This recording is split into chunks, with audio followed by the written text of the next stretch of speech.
लगता है सरकार की साख कुछ ज्यादा ही गिर गई है, क्योंकि मोदी जी कहते हैं कि जब जब पैसा गिरता है तो उसके लिए सरकार जिम्मेदार होती है। आज की इस वीडियो में हम आपको 5 पॉइंट बताएंगे जिसके आधार पर हम ये बता पाएंगे कि मोदी जी ने ये हालत कर दी है कि 1 रुपए के बराबर 93 रुपीज हमें देना पड़ता है।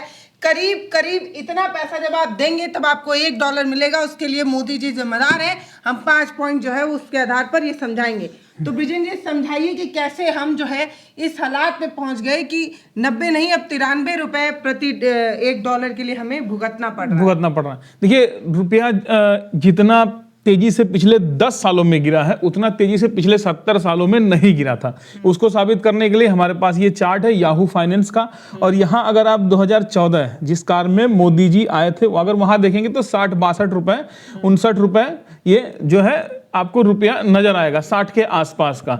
लेकिन आज की डेट में हुआ करता था। तब गुजरात के मुख्यमंत्री होकर ये कहते थे कि पैसा जो है वो लगातार इतना कम होते जा रहा है, इसका मतलब सरकार गिरे जा रही है। ठीक है, अब यहाँ लेकिन देखिए, लेकिन पिछले 10 सालों में रुपया गिरते गिरते गिरते गिरते आज की डेट में अभी का जो है वो 93 रुपया $1 की कीमत पहुंच गई है। रुपया इतनी बुरी तरह गिर गया। अच्छा, रुपया सिर्फ डॉलर के मुकाबले नहीं गिर रहा। बड़े दुख की बात है कि उन देशों के करेंसीज के मुकाबले रुपया गिर रहा है जिनकी इकोनॉमी बड़ी छोटी है। ये अफगानिस्तान का मैं आपको आंकड़ा दिखा रहा हूं। पिछले 1 साल में अफगानिस्तान का देखिए, 1 अप्रैल 2025 को एक अफगानी में आपको ₹1.14 मिलता था, ₹1.18, और आज आपको ₹1.46 मिल रहा है एक अफगानी। मतलब अब रुपया के मुकाबले अफगानिस्तान की करेंसी भी मजबूत हो रही। बांग्लादेश की आप देख लीजिए, ये सिर्फ हम डॉलर की बात नहीं। जब मोदी जी ये कहते हैं कि अब्दुल की नकेल उन्होंने टाइट कर दी, तब आप ये भी जानिएगा कि रुपए की कितनी खस्ता हालत। इसके बाद आप बांग्लादेश से देखिए, हम बांग्लादेश से भी कंपेयर कर रहे हैं। बांग्लादेश से अगर आप देखेंगे 1 साल पहले, इसको तो हमने ही ठीक है, आप देखिए 69 पैसे था, लेकिन आज की डेट में ये बढ़ते बढ़ते 76 पैसे पहुंच गया है। बांग्लादेश भी रुपए के मुकाबले बांग्लादेश की करेंसी जो टका है वो भी मजबूत हो रही है। इतना ही नहीं, आप मलेशिया की करेंसी देखिए। 1 साल पहले मलेशिया की करेंसी ₹19.36। एक मलेशिया की करेंसी में आपका ₹19.36 मिलता था, और आज ये ₹4 करीब बढ़ गया, ₹4 और मिल जा रहा। तो मतलब मलेशियाई करेंसी के कंपैरिजन में देखा जाए तब वहां भी रुपया बुरी तरह से गिर रहा है। तो रुपया हर कंट्री के उसमें गिर रहा है। तो ये सिर्फ इस वीडियो में हम बताएंगे कि मोदी जी की जो 5 नीतियां थी उन्होंने रुपया को कितनी बुरी तरह से धराशायी किया, कितनी बुरी तरीके से प्रभावित किया। सबसे पहला उठाते हैं make in India. Make in India का ढिंढोरा पीटा गया। ये make in India economic reform होगा, है ना, भारत में चीजें बनेंगी। लेकिन ये किस तरीके से, और ये मैं खुद नहीं कह रहा हूं, मैं आपको दिखाऊंगा पूर्व आरबीआई गवर्नर की लाइन कि उन्होंने कैसे बताया कि मेक इन इंडिया किस तरीके से रुपया को गिराने के लिए, भारत की अर्थव्यवस्था को खस्ता हालत करने में मेक इन इंडिया जिम्मेदार है। जब मेक इन इंडिया लॉन्च हुआ तो मोदी जी का सीना चौड़ा करके इस तरह से फोटोबाजी, ये दुनिया भर का प्रेस कॉन्फ्रेंस, निर्मला सीतारमण भी खड़ी हैं। अरे ये तो बोल रही हैं कि पैसा जो है वो नहीं गिरा है, डॉलर मजबूत हुआ है। डॉलर मजबूत हुआ है तो क्या सारे देश की करेंसी मजबूत हो गई है? तो रुपए के हिसाब से तो अफगानी करेंसी के हिसाब तो रुपया तो मजबूत रहना चाहिए ना। बांग्लादेशी टका के हिसाब से रुपया मजबूत होना चाहिए ना। मलेशियाई करेंसी के हिसाब से रुपया मजबूत होना चाहिए। खूब हंगामा हुआ लोकसभा में, और निर्मला जी बोलने भी उठी थी, और जब इस तरीके के कोई सवाल पूछे जाते हैं सरकार से तो कैसे लीपापोती करती है वो आप सदन में खुद देख सकते हैं। ठीक है, अब हम आपको दिखाते हैं कि मेक इन इंडिया ने कैसे रुपए को गिराया है। इस चीज को समझते हैं। देखिए, इसमें हम डॉट टू डॉट कनेक्ट करेंगे, सीधे नहीं बताएंगे, हम डॉट टू डॉट कनेक्ट करके बताएंगे कि किस तरह से गिरा है। अब सबसे पहले समझते हैं रुपया मजबूत कब होता है, डॉलर मजबूत कब होता है, रुपया कमजोर कब होता है। देखिए, जब भी हम डॉलर ज्यादा खर्च करेंगे, है ना, जब डिमांड ज्यादा होगी, खर्च करने का मतलब डॉलर की डिमांड बढ़ेगी। हम जब बाहर से सामान को ज्यादा खरीदेंगे, मतलब इंपोर्ट भारत में ज्यादा करेंगे, तो डॉलर की डिमांड बढ़ेगी, और नियम है इकोनॉमिक्स का, जिस चीज की डिमांड बढ़ेगी वो चीज महंगी होगी, तो इसलिए डॉलर महंगा होता है। अब मेक इन इंडिया जब शुरू किया गया तो बस ये हो हल्ला, और ये शुरू किया गया कि अब भारत में क्या होगा, भारत में चीजें बनेंगी, है ना, सारी मैन्युफैक्चरिंग यूनिट भारत में लगेगी, ये सारी कहानी कही गई। लेकिन हकीकत में क्या हुआ? हकीकत में हुआ कि भारत सिर्फ स्क्रू ड्राइवर टेक्नोलॉजी बन के रह गया। मैन्युफैक्चरिंग के नाम पे यहाँ पेचकस से चीजों को कसा जाने लगा। मतलब मोबाइल, कंप्यूटर्स, टीवी, कोई भी इलेक्ट्रॉनिक गैजेट्स भारत में बन रहे हैं तो बाहर से सामान लेकर के आ रहे हैं और यहाँ बस स्क्रू से टाइट कर रहे हैं। ये हम नहीं कर रहे हैं। ये देखिए बिजनेस टुडे की एक रिपोर्ट दिखा रहा हूं, इसमें कहा गया है, इसमें सीधे सीधे आपको दिखाया जा रहा है कि नरेंद्र मोदी गवर्नमेंट की जो फ्लैगशिप मैन्युफैक्चरिंग ऑफरिंग थी, PLI, production link incentive sorry, ये स्कीम ये मेक इन इंडिया के तहत दिया गया था। ये कैसे जो है इस रुपए को कमजोर किया है। और ये कह रहा कौन? ये RBI के पूर्व गवर्नर राघुराम राजन ने कहा है। पल्लवी, अब इस चीज को समझेंगे कैसे। देखिए, जब भारत में मैन्युफैक्चरिंग की मेक इन इंडिया के तहत बाहर की कंपनियों को बुलाया गया कि आप इंडिया आइए और यहां पर आके मैन्युफैक्चरिंग कर लिए। एक एग्जांपल हम मान लेते हैं एप्पल का। एप्पल का भी बड़ा हो हल्ला, अरे वाह, बहुत बड़ी जीत है। भगवा रंग का एप्पल बनने लगा है। यस, बहुत बड़ी जीत है कि भगवा रंग का एप्पल बनने लगा। अब तो एप्पल भगवा में मैन्युफैक्चरिंग हो रही। अब एप्पल की मैन्युफैक्चरिंग से भारत को कितना नुकसान हो रहा है, इस चीज को हम समझाएंगे। देखिए, एप्पल भारत में आया, ठीक है, लेकिन एप्पल जब भारत में आया तो उसकी टेक्नोलॉजी, उसकी डिजाइनिंग वो सारी कहां हो रही? अमेरिका में। और सबसे ज्यादा पैसा खर्चा होता है उसमें। उसकी चिप वगैरह कहां से बन रही? ताइवान से। उसमें ज्यादा पैसा है। उसकी डिस्प्ले, कैमरा, बैटरी, सारी PCB, ये सारी चीज चाइना और अदर कंट्री से भारत में आती हैं और हम स्क्रू ड्राइवर लेकर के टाइट कर देते हैं। तो अब इस केस में क्या हुआ कि भारत जहां पहले कम इंपोर्ट करता था, अब भारत इंपोर्ट ज्यादा करने लगा है। अब जब भारत इंपोर्ट ज्यादा करेगा तो जाहिर सी बात है हम डॉलर ज्यादा खर्चा करेंगे। अब डॉलर जब ज्यादा खर्चा करेंगे तो उसकी डिमांड बढ़ेगी तो डॉलर मजबूत होगा। और यहां समझिए कि भारत में जो स्क्रू ड्राइवर वाला काम है वो सबसे सस्ता काम है, जिसमें बिल्कुल नॉन टेक काम है और उस काम में सबसे कम खर्चा लगता है। अब एक चीज हम आपको यहां दिखाते हैं। हम मेक इन इंडिया का टैग, एक मिनट रुकिए, हाँ एक मिनट रुकिए, हम आपको बताता हूं, ठीक है। आउटलुक बिजनेस की एक रिपोर्ट दिखा रहा हूं, इसमें भी राघुराम राजन की ही, पूर्व RBI गवर्नर की ही बात कही गई है। इसमें इन्होंने साफ साफ लिखा है, जो मैं कह रहा हूं, semiconductor, PCB, display, camera, battery, ये सारे चीज बाहर से मंगाए जाते हैं और हम एक सस्ता सा काम करते हैं, उनको जोड़ देते हैं। तो सारे खर्चे जो होते हैं, मान लीजिए परसेंटेज में इन्होंने बताया कि अगर 100 रुपया हम खर्चा कर रहे हैं एक मोबाइल को बनाने का, एप्पल के एक मोबाइल को बनाने का 100 रुपया खर्चा कर रहे हैं, तो बाकी चीजों पे जो हम खर्चा कर रहे हैं, जो 96 रुपया का खर्चा है, वो बाहर से इंपोर्ट कर रहे हैं और 4 रुपया जो है लेबर कॉस्ट और बिजली मिलाकर के भारत की लग रही है, भारत में लग रहा है। तो सिर्फ भारत में 4 रुपए का काम हो रहा। अब सुनिए, अब इसके पहले जो हमने यहां पर बताया था आपको कि प्रोडक्शन लिंक इंसेंटिव,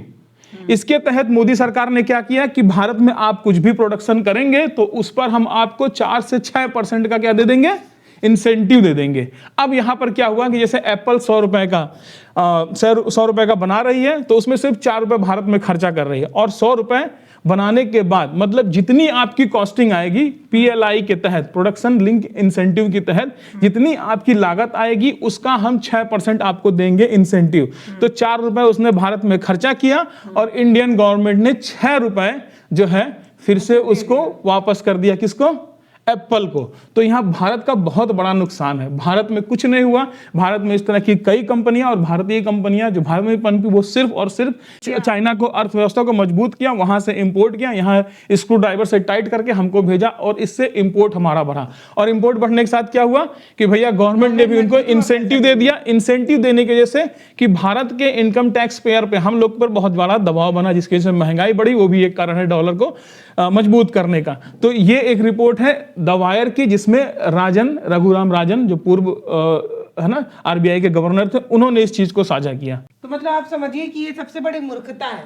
खर्च 4 रुपए हो रहा है और 6 रुपए, 100 रुपए दिखाकर आपको 6 रुपए जो है वो छूट मिल जा रही है। ये सरकार ने नहीं कहा कि जितना आप भारत पे खर्च करेंगे या जितना आप भारत में नहीं, सरकार को ये भी करना चाहिए ना। हमने आप अगर 4 रुपए हमारे यहाँ हमने मैन्युफैक्चरिंग के लिए जो इनिशियल टेक्नोलॉजी होती है, PCB, battery, display, camera, semiconductor, microchip, designing, इन सब पे जोर ही नहीं दिया। सिर्फ यहाँ मैन्युफैक्चरिंग मतलब आप लाओ और जोड़ करके कर दो। राहुल गांधी ने भी एक वीडियो करके दिखाया था कि किस तरह से सिर्फ यहाँ पर असेंबली ही होती है और कुछ नहीं होती है ना। एक रिपोर्ट आपको दिखाते हैं कि भारत में मैन्युफैक्चरिंग का जीडीपी के परसेंटेज में क्या रोल है। और अगर आप यहाँ देखेंगे 2011 में भारत की मैन्युफैक्चरिंग यूनिट्स जो थी वो जीडीपी में 15.81% का रोल निभाती थी, इतना उनका वो था। लेकिन आज की डेट में जब मेक इन इंडिया लागू हुआ उसके बाद घटते घटते आज आप देखेंगे ये 13.31 हो गया है। समझ रही हैं, ये इस तरीके से प्रभाव, जबकि ये तो बढ़ना चाहिए था। अगर मेक इन इंडिया है, भारत में मैन्युफैक्चरिंग हो रही तो ये बढ़ना चाहिए था। मैन्युफैक्चरिंग का रोल जीडीपी में ज्यादा होना चाहिए था, लेकिन मैन्युफैक्चरिंग का रोल जीडीपी में कम हो गया है। ये आउटलुक बिजनेस की रिपोर्ट है। तो इस तरीके से साबित होता है कि भाई जो मेक इन इंडिया था उसने रुपए को बहुत ज्यादा कमजोर किया और भारत में उसका कोई फायदा ना मिलने के बजाय उसका नुकसान ही हुआ है। हालांकि एक्सपोर्ट तो बढ़ा है, लेकिन एक्सपोर्ट के कंपैरिजन में इंपोर्ट ज्यादा हो गया तो हमारी ट्रेड डेफिसिट हो गई और हम जो है डॉलर ज्यादा खर्चा करने लगे। हमारे पास डॉलर कम हुआ जिसकी वजह से डॉलर मजबूत होने लगा मेक इन इंडिया स्कीम के तहत। अब मेक इन इंडिया की बात समझते हैं कि डिमोनेटाइजेशन ने कैसे जो है कमर तोड़ कर रख दी रुपए की और डॉलर को मजबूत किया। ठीक है, इसको समझने के लिए सबसे पहले एक चीज आपको बता दें कि भारत सबसे ज्यादा एक्सपोर्ट करता है जेम्स एंड ज्वेलरीज की, इसके बाद टेक्सटाइल्स की, रेडीमेड गारमेंट्स की, एग्रीकल्चर की, प्लांटेशन की, लेदर और फुटवेयर, हैंडीक्राफ्ट, कारपेट्स, इन सब चीजों का हम एक्सपोर्ट बहुत ज्यादा करते थे। और ये सारे जो इंडस्ट्रीज हैं वो कैश फ्लो पे काम करती हैं। अब हो सकता है कम हो, लेकिन आप पिछले 9 साल पहले का अगर आंकड़ा देखेंगी तो उस वक्त जो है कैश फ्लो बहुत ज्यादा हुआ करता। समय फोन पे, गूगल पे ये समय चीजें नहीं थी। तो एक रिपोर्ट मैं आपको दिखा रहा हूं द हिंदू की, ठीक है, द हिंदू की स्मॉल इंडस्ट्रीज जो है इसके मुताबिक कि वो खंडहर बन चुका है डिमोनेटाइजेशन के बाद। खंडहर मतलब कि खंडहर अब कुछ काम लायक नहीं, एक मकान जिस तरह से खंडहर बन जाता है। ठीक है, देखिए जब ये डिमोनेटाइजेशन हुआ तो ये एमएसएमईज जो थी, जो ये सारी जो मैक्सिमम रोल निभाती थी एक्सपोर्ट करने में, है ना, उन पर क्या हुआ कि कैश फ्लो का काम होता था, लेकिन कैश बंद होने की वजह से उनके पास कैश की किल्लत हो गई। जो कैश था उनको बैंक में जमा करना पड़ा और उसके बाद उनको पैसा निकालने को भी नहीं मिला। और ये 1-2 महीने नहीं, कई महीनों तक ये चीज चलता रहा। इसकी वजह से क्या हुआ, इंडस्ट्रीज जो हैं वो बंद हो गई, उन पे जो सेल्स था वो बहुत डाउन हो गया। आगे आपको दिखाते हैं, यहां देखिए जॉब क्रिएशन थी वो सारी चीजें खत्म हो गई, ये सारी हैं। अब पल्लवी द वायर की एक रिपोर्ट आपको दिखाऊंगा, इसमें आप नीचे आएंगी तो आपको एक चीज नजर आएगी। ठीक है, अब इंडिया जो है, इंडिया सबसे ज्यादा टेक्सटाइल्स की और इन सब चीजों की, कारपेट्स की, एग्रीकल्चर, लेदर, फुटवेयर को एक्सपोर्ट करता था इंडिया से बाहर, हम बनाते थे। अब जब डिमोनेटाइजेशन हुआ तो ये सारी चीजें काम इंडिया में बंद हो गए। अब इंडिया में काम बंद हो गए, लेकिन जो बाहर के खरीदार हैं, अमेरिका में बैठे खरीदार हैं, जैसे बड़े बड़े वॉलमार्ट हैं, H&M हैं, ये सारे जारा हैं, ये बाहर की विदेशी कंपनियां हैं, इनको तो माल चाहिए। अब इनको जब इंडिया से माल नहीं मिला तो इन्होंने क्या किया, ये ऑर्डर अपना देने लगे कहां पर, हमारे पड़ोसी को। वो कौन थे, चाइना, बांग्लादेश, है ना, वियतनाम, ये सारे इनको देने लगे। और भारत का जो एक्सपोर्ट था, ये हम चीजें जो भारत में बेचते थे वो कम हो गया। ठीक है, क्योंकि यहां पर मैन्युफैक्चरिंग नहीं हो पा रही थी, क्योंकि लोगों के पास पैसा नहीं बचा था, सबका पैसा जो बैंक में ठप हो गया था, कई महीने तक ठप रहा। नीचे आपको दिखाएंगे कि किस तरीके से जेम्स एंड ज्वेलरी का नोटबंदी की वजह से 24.51% डाउन हो गया एक्सपोर्ट। रेडीमेड गारमेंट्स का 39.23%, लेदर एंड लेदर प्रोडक्ट्स का 9.8%, मैन मेड फैब्रिक और ये सारी चीजें 5 कारपेट्स का आप देखेंगे तो 3.32% जो है ये डाउन हो गया। इस तरीके से ये किसकी वजह से हुआ, ये नोटबंदी की वजह से हुआ। हमने एक्सपोर्ट नहीं किया तो बाहर का डॉलर हम नहीं ला पाए। जब डॉलर हमारे पास नहीं आया तो डॉलर कम होने लगा, और जब डॉलर कम हुआ तो डॉलर मजबूत होने लगा। नीचे आपको एक चीज और दिखाऊंगा, यहां देखिए इंडिया ने जहां पर एक्सपोर्ट में -1 पॉइंट, मतलब हम जितना करते थे उससे भी कम, -1.12 कम हो गया, वहां बांग्लादेश में एक्सपोर्ट बढ़ गया 6.4, वियतनाम में 21.3% का एक्सपोर्ट ग्रोथ हुआ सिर्फ भारत में नोटबंदी की वजह से। चाइना में 6.9% का एक्सपोर्ट ग्रोथ हुआ, किस वजह से, भारत में नोटबंदी हुई इस वजह से। तो ये जो भारत से एक्सपोर्ट जा रहा था, ये सारे मार्केट कहां चले गए, ये हमारे आस पड़ोस में चले गए, और जिसकी वजह से भारत का एक्सपोर्ट कोलैप्स हुआ और भारत में जो है डॉलर आना बंद हुआ, और जाहिर सी बात है जब डॉलर आना बंद होगा तो कमजोर हो गया पैसा। ठीक है, ये सारी नीतियां हैं मोदी जी की, जिसकी वजह से जो है इंडियंस को सफर करना पड़ा, जिसकी वजह से रुपए को सफर करना पड़ा। इसमें एक एक्सपोर्टर की बयान डाला हुआ है, धंधा उठ नहीं पाया, इसने साफ साफ लिखा धंधा उठ नहीं पाया और ये बंद हो गया। ये एक्सपोर्टर हाउस नोएडा के किसी मैनेजर का बयान है। ठीक है, 40% बिजनेस जो है वो डाउन हो गए नोएडा ग्रेटर नोएडा के, 50 से 70% यूनिट्स जो वहाँ बंद हो गई, 8000 स्मॉल गारमेंट बिजनेस बंद हो गए भारत देश में। ये कहानी है नोटबंदी की, और इसने किस तरह से भारत के करेंसी को, भारत के व्यवसाय के, भारत के जिसमें हम एक्सपोर्ट करते थे उसको बर्बाद करके रख दिया नोटबंदी ने। इसके बाद ये है भिवंडी का। भिवंडी मुंबई से 30 किलोमीटर दूर है, जहां पर टेक्सटाइल का काम बहुत ज़्यादा होता है। यहाँ से पूरी दुनिया को हम एक्सपोर्ट करते थे, लेकिन नोटबंदी ने हमको 5 साल पीछे फेंक दिया। ये किसका बयान है? एक टेक्सटाइल कारोबारी जो भिवंडी का रहने वाला है, असद फारूक का। इन्होंने कहा, तो ये कहानी पूरे भारत से है, कहीं एक जगह से नहीं है कि नोटबंदी ने किस तरीके से भारत को बर्बाद किया और रुपए को बर्बाद किया। इसके बाद जो सबसे बड़ा मास्टर स्ट्रोक था वो था जीएसटी।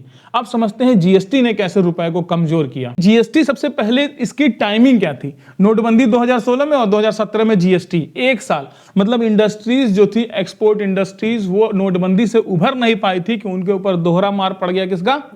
जीएसटी का। अब जीएसटी से हुआ क्या? देखिए, जीएसटी बड़ी आनन फानन से किया गया लागू, और ये मैं नहीं कह रहा हूं, ठीक है, ये हम आपको दिखा रहे हैं PIB, press information bureau of India. ये हमारी नहीं है, प्राइवेट नहीं है, सरकारी ही साइट है, सरकार की है, गवर्नमेंट ऑफ इंडिया की है। देखिए, और सरकार की इसी वेबसाइट के अनुसार जो एक्सपोर्टर थे, जो एक्सपोर्ट करते थे इंडिया से बाहर, उनको जो रिफंड मिलना था, उन्होंने जो जीएसटी भरी थी और इनपुट टैक्स जो था उसका जो रिफंड मिलना था वो मिलने में बहुत देर लगा, जिसकी वजह से क्या हुआ कि एक्सपोर्टर्स को बहुत ज्यादा नुकसान हुआ, उनका पूंजी टूट गया।